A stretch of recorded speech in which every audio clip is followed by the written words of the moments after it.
Cerita-cerita seram, hantu gentayangan, mistik dan berbau mitos sering saya dengar. Banyak orang ragu dan skeptis. Tiap tempat memiliki cerita sendiri yang bikin bulu kuduk berdiri. Ada sejarah di baliknya, terkadang cerita kelam.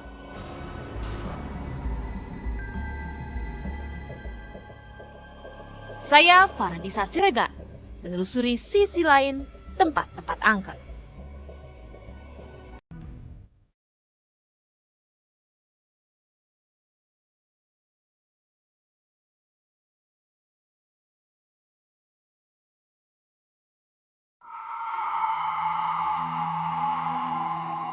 Pamit sama yang jaga itu mau ke Jogja.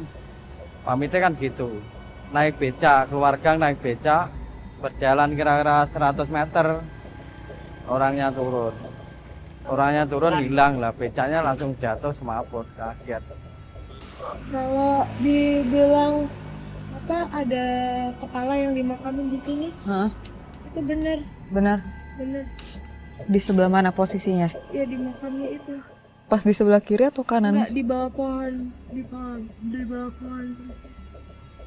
Orang ya main layangan, ya main layangan itu kecantol ke itu loh, ringinnya, lalu diambilnya itu secara disempal, pohonnya, ya, layangan kena, pulang, manuknya besar sehingga mati.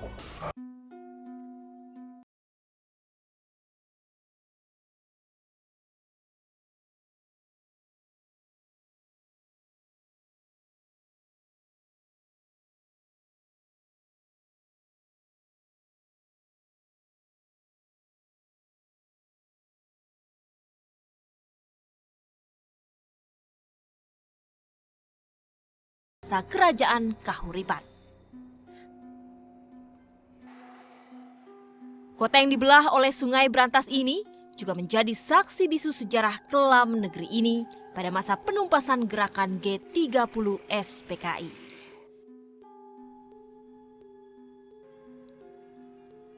Tak hanya syarat sejarah, Kediri juga memiliki banyak kisah legenda. Mulai dari cerita buaya putih, legenda Gunung Kelut hingga Dewi Kilisuci. Dari banyak kisah legenda Kediri, ada satu kisah yang membuat saya penasaran untuk mengupasnya, yaitu legenda Ringin Sirah. Tumenggung Boncolono yang dikenal sebagai seorang pahlawan pada saat itu oleh masyarakat. Kepahlawanan beliau adalah membela rakyat kecil di saat mereka ditindas oleh Belanda. Justru yang dilakukan oleh Tumenggung Boncolono adalah mengambil kekayaan dari Belanda itu untuk dibagikan kepada masyarakat kecil. Saking geramnya Belanda, maka waktu itu selain pasukan Belanda sendiri juga dikerahkan pendekar-pendekar yang pro Belanda untuk menangkap Tumenggung Boncolono. Karena ulah Tumenggung Boncolono yang demikian itu, maka di Kediri dikenal sebagai maling gendiri, yang dimaknai sebagai seorang maling tetapi hasilnya ini bukan untuk diri sendiri tapi dibagikan pada masyarakat. Nah, pada satu saat Belanda sukses menangkap Tumenggung Boncolono ini atau maling gendiri ini, kemudian ditembak dan juga dibunuh dengan senjata Jawa, senjata tradisional. Tetapi setiap kali dimakamkan, dikuburkan, hidup kembali. Setiap kali disentuhkan dengan tanah, hidup kembali. Kemudian Belanda mengambil strategi dengan cara dipisahkan jasadnya itu. Jadi kepala atau bagian atas Tumenggung Boncolono ini dipotong, dimakamkan di Selomangkleng, kemudian mohon maaf terbalik, badannya disemayamkan di Selomangkleng dan kepalanya dimakamkan di perempatan yang sekarang disebut sebagai Ringin Sirah, karena Di bawah pohon ringin itu dimakamkan sirah atau kepala dari Tumenggung Poncolono. Memang legenda Kediri ya. Ini sudah ada kalau di perkiraan kira-kira adanya kapan? Perkiraan itu sejak zaman Majapahit mau runtuh itu sudah ada ya. Karena Maling Gentiri ini menolong rakyat miskin yang menderita. Maling Gentiri tadi itu mengambil barang atau hartanya orang yang kaya dibagikan kepada rakyat miskin. Nah ini mungkin ini Raden Said putra Bupati Tuban itu terinspirasi juga dari Maling Gentiri ini. Sehingga dia juga melakukan waktu rakyatnya kelaparan, harta bendanya pejabat-pejabat tadi itu diambili, dibagi-bagikan kepada rakyat yang memerlukan. Nah, Maling Gentiri pun demikian juga. Malah dikisahkan Maling Gentiri ini mempunyai kesaktian. Dia itu apabila sampai tertangkap, kemudian dipenggal kepalanya, ini masih sambung lagi. Dan dia hidup lagi meneruskan langkah-langkahnya menolong rakyat miskin ini tadi. Kawasan Ringin Sirah terletak di pusat kota Kediri, persis di perempatan Jalan Hayam Wuruk Joyoboyo. Tepatnya di sebelah selatan Kediri Mall Sri Ratu. Ringin Sirah adalah bahasa Jawa. Ringin artinya pohon beringin. Sedangkan sirah adalah kepala manusia. Di bawah pohon beringin inilah potongan kepala Maling Gentiri atau Ki Boncolono dikuburkan. Maling Gentiri adalah maling budiman. Dia mencuri dan merampok menir Belanda untuk membagikan kepada rakyat miskin.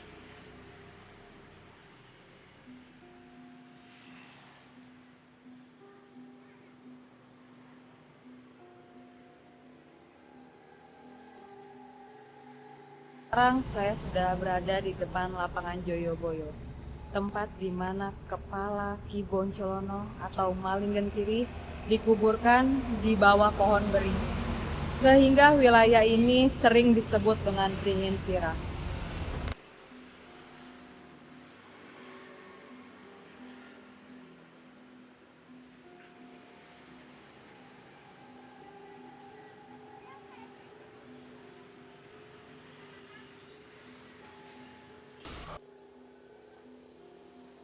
Menelusuri legenda Maling Gentiri alias Ki Boncolono, saya harus juga bertandang ke Bukit Mas Kumambang. Menurut kisahnya, penjajah Belanda sengaja menguburkan potongan tubuh Maling Gentiri secara terpisah di dua lokasi. Kepalanya dikubur di Ringin Sirah, sedangkan badannya dikubur di Bukit Mas Kumambang. Jarak keduanya lumayan jauh. Bukit Mas Kumambang terletak di sebelah barat Ringin Sirah, berjarak 21 km.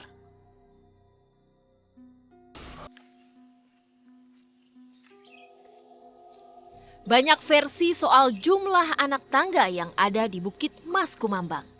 Ada yang bilang jumlahnya 475 anak tangga. Ada yang bilang 500. Yang jelas butuh tenaga ekstra untuk mencapai ke atas bukit.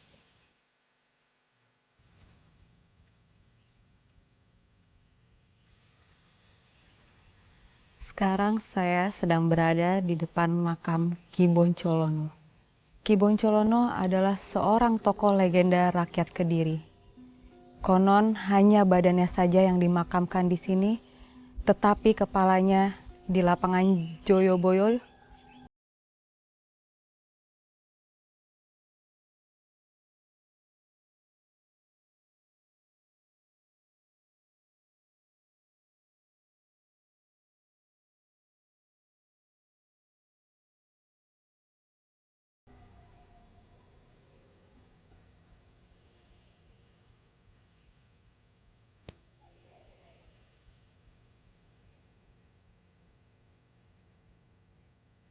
Selain makam Maling Gentiri atau Ki Boncolono, di Bukit Mas Kumambang juga ada dua makam lainnya.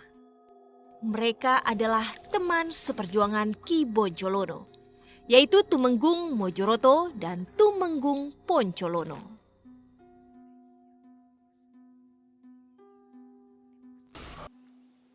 Selain aksi kepahlawanan Maling Gentiri, Di masyarakat Kediri juga beredar cerita-cerita mistis di kedua lokasi makam Maling Gentiri.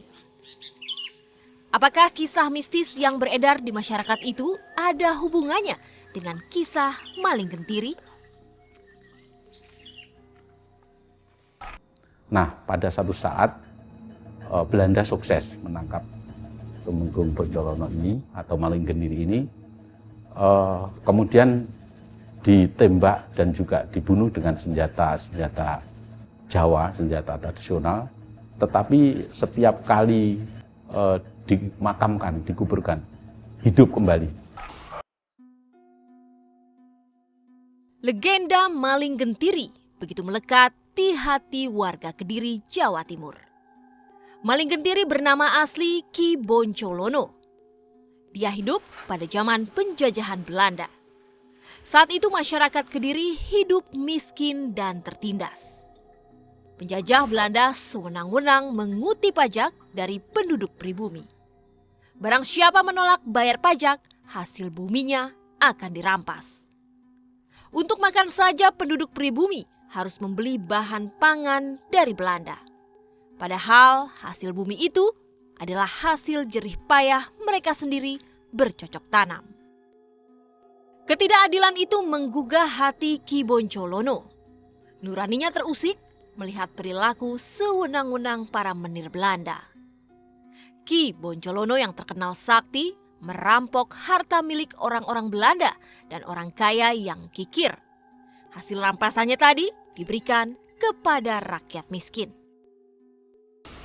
Sehingga kalau dilihat dari istana sentris, Maling Gentiri ini memang penjahat. Tapi kalau dilihat dari kacamata rakyat kecil, Maling Gentiri ini adalah pahlawan. Kisah kepahlawanan Maling Gentiri atau Ki Boncolono hampir sama dengan cerita Robin Hood di dunia barat. Sebetulnya kalau kita bicara Maling Gentiri ada unsur cerita yang universal gitu. Jadi tidak hanya di Indonesia, bahkan di barat kita kenal adanya Robin Hood misalnya seperti itu ya. Jadi Maling Gentiri ini mewakili tokoh antagonis yang protagonis, karena dia melakukan kejahatan pencurian tapi dengan tujuan untuk membantu orang-orang yang miskin dan untuk mengambil dari orang-orang yang dalam tanda kutip dianggap semaunya sendiri, mengambil kekayaan orang lain juga, mengambil hak masyarakat, mengambil hak ini dan sebagainya. Jadi di situ ada unsur perlawanan terhadap kesewenang-wenangan, lalu membagikan secara adil kepada yang lebih berhak. Secara sekilas begitu kalau tentang Maling Gentiri yang kita tahu.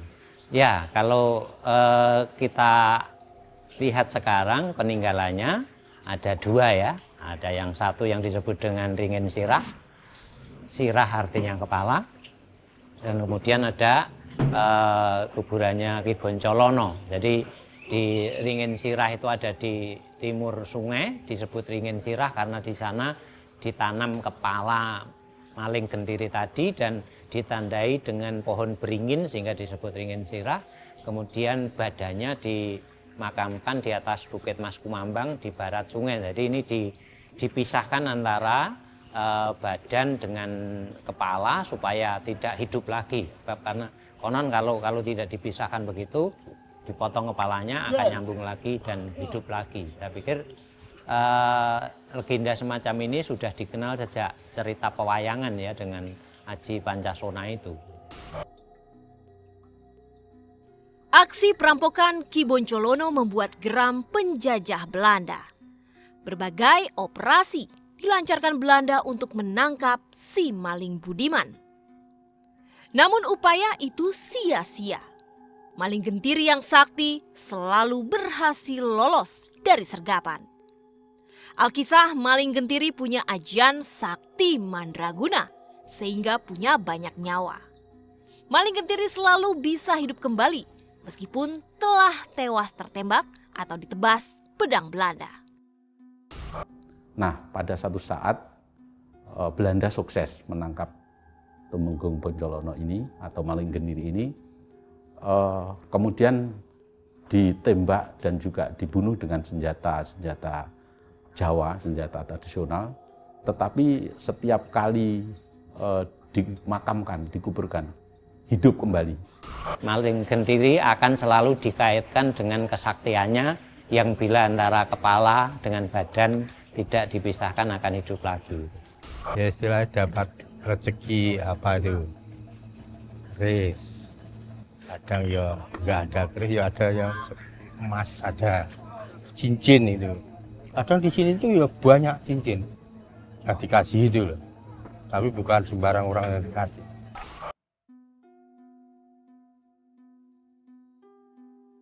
Kesulitan meringkus maling Gentiri, Belanda menggelar sayembara. Siapapun berhak atas hadiah uang bila berhasil membunuh Robin Hood versi Kediri itu. Iming-iming uang besar membuat beberapa pendekar pribumi tergiur. Mereka tahu kelemahan Ki Boncolono. Ki Boncolono akan hidup kembali bila tubuhnya menyentuh tanah. Oleh karena itu, kepalanya harus dipenggal dan dikuburkan terpisah dari badannya. Kemudian waktu maling Gentiri sudah tertangkap, dihukum mati, kepalanya dipisah ya, ditanam di yang namanya sekarang itu ringin sirah. Di bawah pohon ringin tadi itu ditanam kepalanya maling Gentiri dan badannya harus dibuang atau dipisahkan di barat sungai. Kawasan Ringin Sirah di Kediri, Jawa Timur, tempat kepala maling Gentiri alias Ki Boncolono dimakamkan, dikeramatkan oleh sebagian warga. Mereka sengaja datang untuk berziarah atau bahkan meminta berkah. Orang-orang yang datang itu tinggal orang yang istilahnya beliau orang yang sudah tua-tua itu meminta di situ. Kalau dia istilahnya kalau orang Jawa dikabulkan itu dia juga bisa menemui, tapi kalau tidak bisa ya biasa-biasa saja. Kalau pakaian itu ada yang sembunyi seperti dia turun raja-raja seperti itu, banyak yang mengatakan itu. Kalau saya selama menjadi penghuni sampai sekarang belum pernah, biasa-biasa saja. Kalau memandu ya juga biasa-biasa saja, tapi orangnya dia malah yang tahu. Ya istilahnya dapat rezeki apa itu, keris. Kadang ya nggak ada keris, ya ada yang seperti emas, ada cincin itu. Kadang di sini tuh ya banyak cincin yang dikasih itu loh, tapi bukan sembarang orang yang dikasih. Yang memang sering diadain di sini, jadi energinya negatifnya itu tuh kuat banget, nggak cuma dari yang ringin sirahnya itu aja, tapi justru yang lain-lainnya juga ada di sini. Ada ular. Di sebelah mana? Ada ular di pohonnya itu. Pohonnya itu. Nih. Di sini. Gede atau kecil? Gede. Terus yang di pohon-pohon itu juga banyak banget.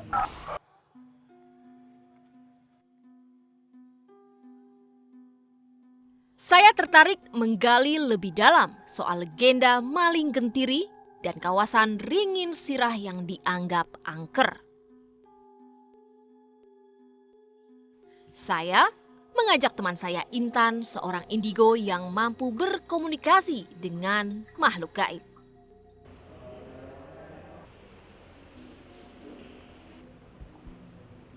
Intan, Hey Dis, di sini juga. kamu ngapain di sini? Jalan-jalan aja nih, lihat-lihat museum. Tan, katanya di belakang sana ada makamnya Eyang Boncolono. Mau ke sana? Iya. Boleh, ya. Yuk.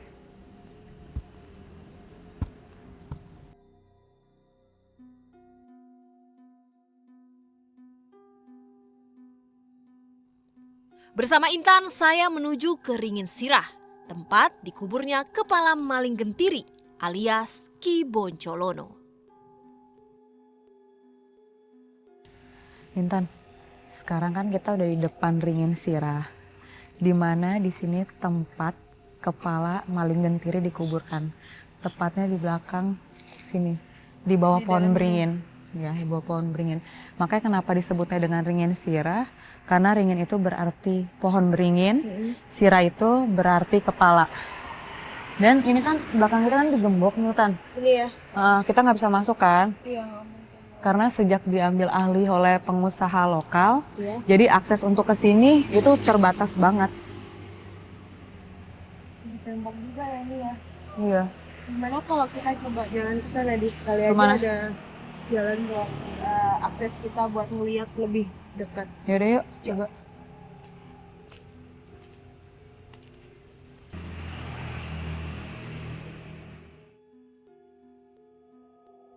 Karena kawasan Ringin Sirah kini sudah menjadi milik pribadi seorang pengusaha lokal, kami tidak bisa menelusuri langsung di dekat pohon beringin.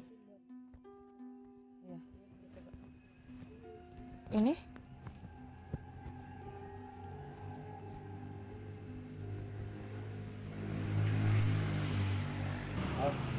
Kayaknya di sini ada meja jadi yang bisa coba buat kita naik deh ya. Ya udah yuk, coba. Awas hati-hati Tan.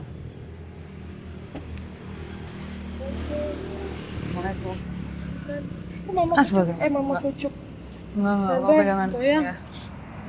Astagfirullahaladzim.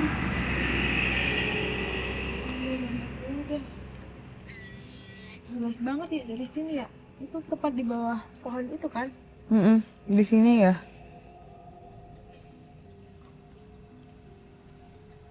Wow. Opsinya banyak banget.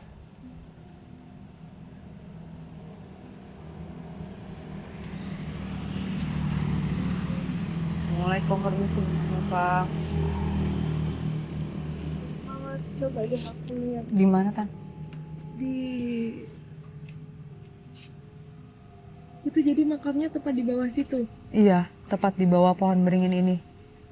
Kepalanya dia dikuburkan di bawah pohon beringin.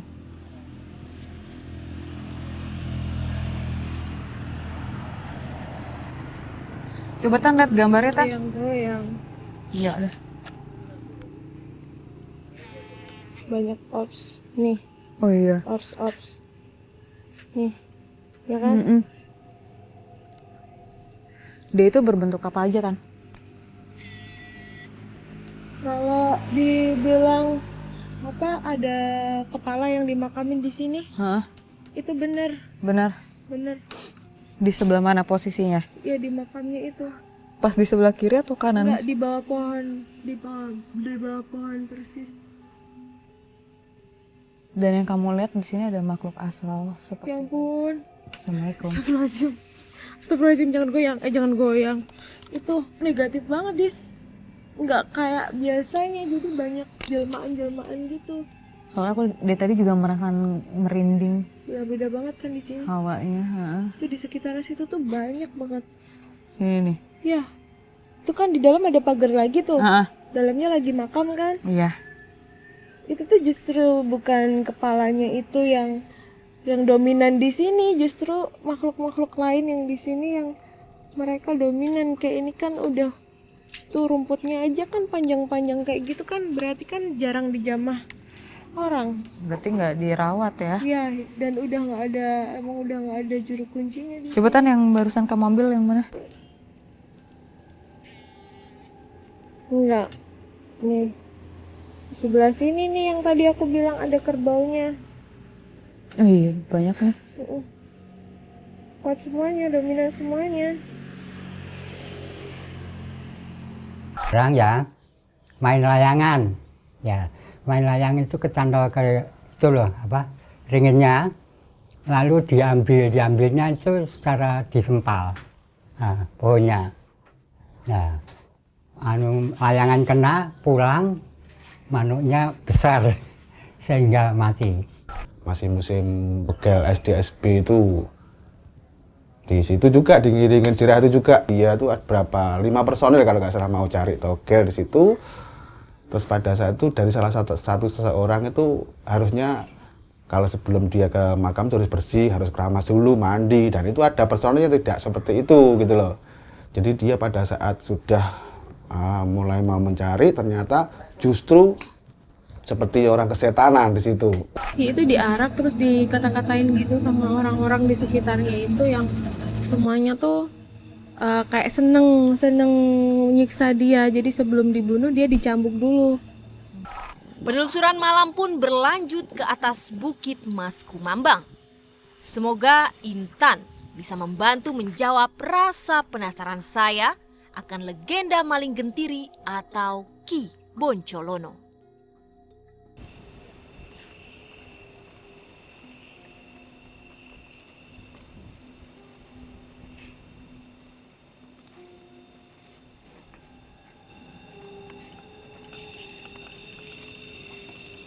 Intan, sekarang kita sudah ada di puncak Mas Kumambang, tepat di depan makamnya Ki Boncolono.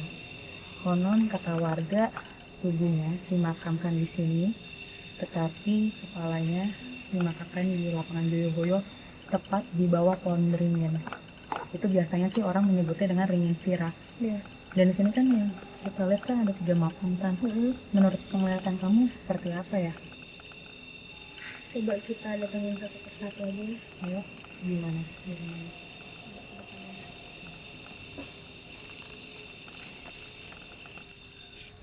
Ini di kanan kiri kita ada 3 makam ya. 1, depan 1, di sebelah kiri aku. Ini makamnya siapa? Buat siapa aja, kayaknya kalau aku rasain dari energinya, yang di depan kita itu makamnya Boncolono. Ki Boncolono. Ki Boncolono. Terus di sebelah kiri aku itu Boncolono. Tumenggung Boncolono. Dan di sebelah kanan itu Mojoroto. Tumenggung Ya. Mojoroto juga. Ya, benar. Dari energinya aja. Terus sekarang yang kamu lihat ada apa kan di situ? Energinya aja baru berasa banget kalau anget panas di sebelah kiri aku. Mungkin karena berdekatan dengan beliau. Terus sejauh ini yang aku lihat masih yang Boncolono itu yang depan situ, itu yang energinya yang paling kuat dan itu positif.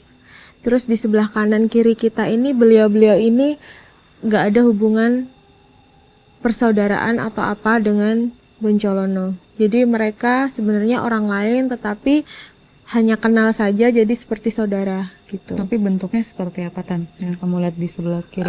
Kanan kiri physically manusia biasa. Terus tepat di belakang kamu ada pohon besar ini. Itu adalah penjaganya dari Boncolono. Sekarang dia ada di sini. Sekarang dia ada di sini tepat di depan pohon ini. Assalamualaikum. Dia ada di sini.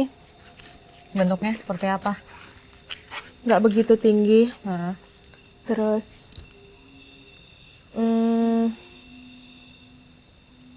kayak setengah manusia, setengah bukan manusia gitu.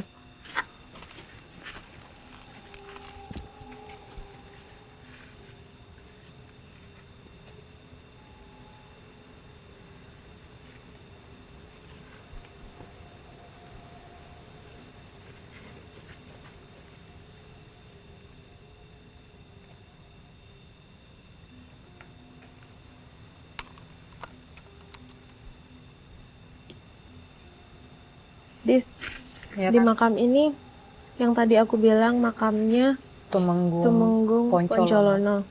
Itu beliau waktu aku pejamin mata tadi sempat ngelihat mukanya saja, hanya mukanya aja, wajahnya aja. Itu yang nggak begitu tinggi juga, wajahnya khas dan hidungnya biasa aja, maksudnya yang nggak mancung juga biasa, terus dengan tatapan mata tajam, bentuk mukanya bulat. Dia itu siapa? Ki Boncolono. Enggak, maksud aku emang dia salah satu bekas. Beliau ini cuman teman aja yang juga istimewa, maksudnya bukan orang biasa. Beliau juga punya ilmu, terus kayak pendekar gitu deh di zamannya itu. Ya udah, mending kita coba ke Lanjut makam ke yang depan makamnya kita ini berdua ya. ya. Oke. Yuk.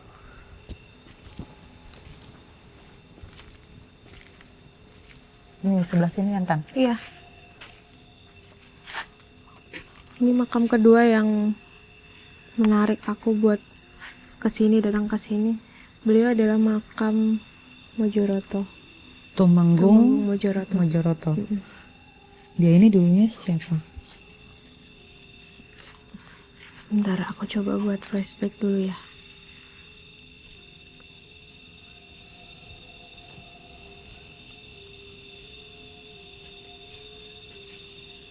Beliau ini usianya sebenarnya nggak jauh berbeda. Dari ketiga ini nggak jauh berbeda, tapi yang ini agak lebih tua, selisih sedikit 2 tahun. Lebih tua daripada yang Ini Tumenggung Poncolono. Ya.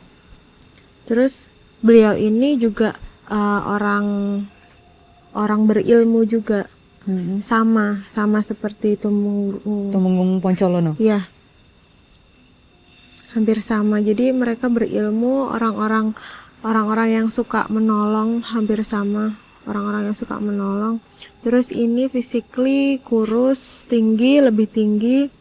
Terus rambut lurus, pendek, kulit gelap. Coba Lanjut aja ya ke depannya. Makam yang depan sini ya, Tan. Oke, yuk. Yuk.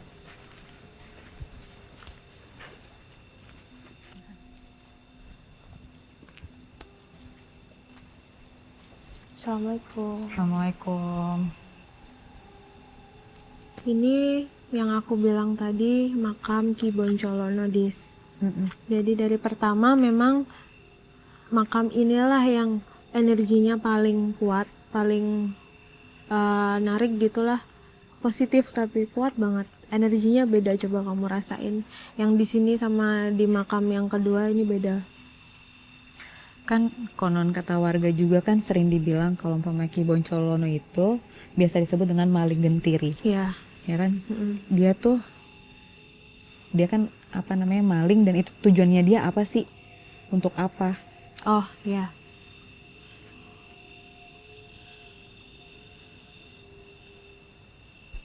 Ya emang beliau ini Ki Boncolono ini emang sering mencuri, sering mengambil barang milik orang lain. Tapi sebenarnya tujuan beliau ini positif gitu loh. Jadi ambil-ambil barang itu kebanyakan dia ngambilnya sama orang-orang yang mendapatkan atau mempunyai barang-barang itu tuh dengan cara yang negatif. Maksud aku yang dengan bukan cara halal yang dia punya, ataupun yang barang-barang yang harta yang mereka punya itu tuh nggak halal gitu. Dan beliau itu tuh mengambil, mencuri sebenarnya buat nolong orang lain gitu. Jadi ngambil buat nolong orang lain.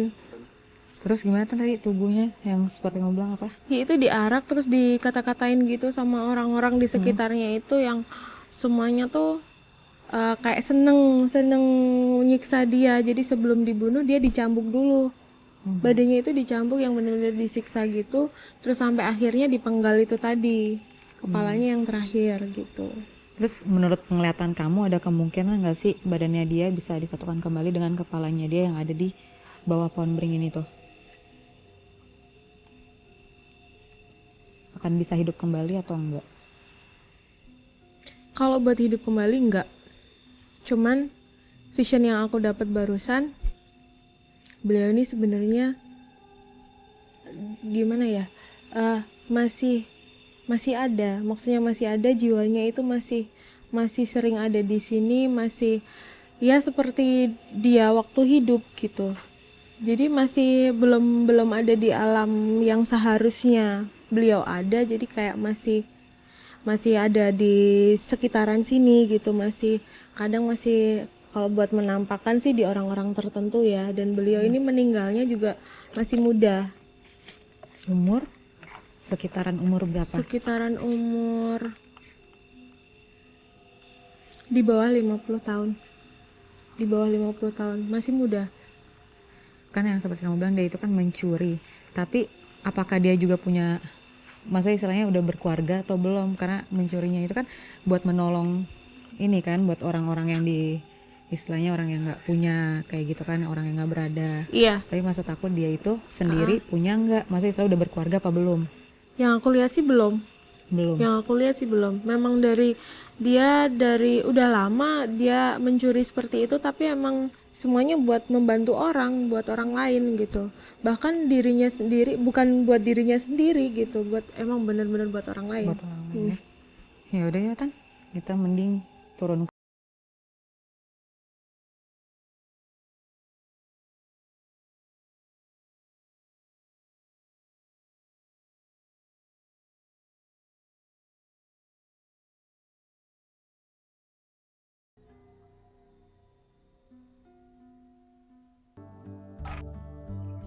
Kisah maling gentiri atau Ki Bonjolono masih hidup di benak warga Kediri.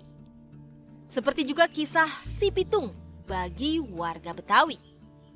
Keberanian dan kesaktian sang pendekar hanya dia gunakan untuk membantu rakyat jelata yang tertindas, bukan untuk kepentingan pribadi semata. Sosok maling budiman Ki Bonjolono bisa jadi simbol perlawanan rakyat yang tertindas ketidakadilan. Hingga kini, warga merindukan hadirnya sosok pemimpin berani seperti Maling Gentiri.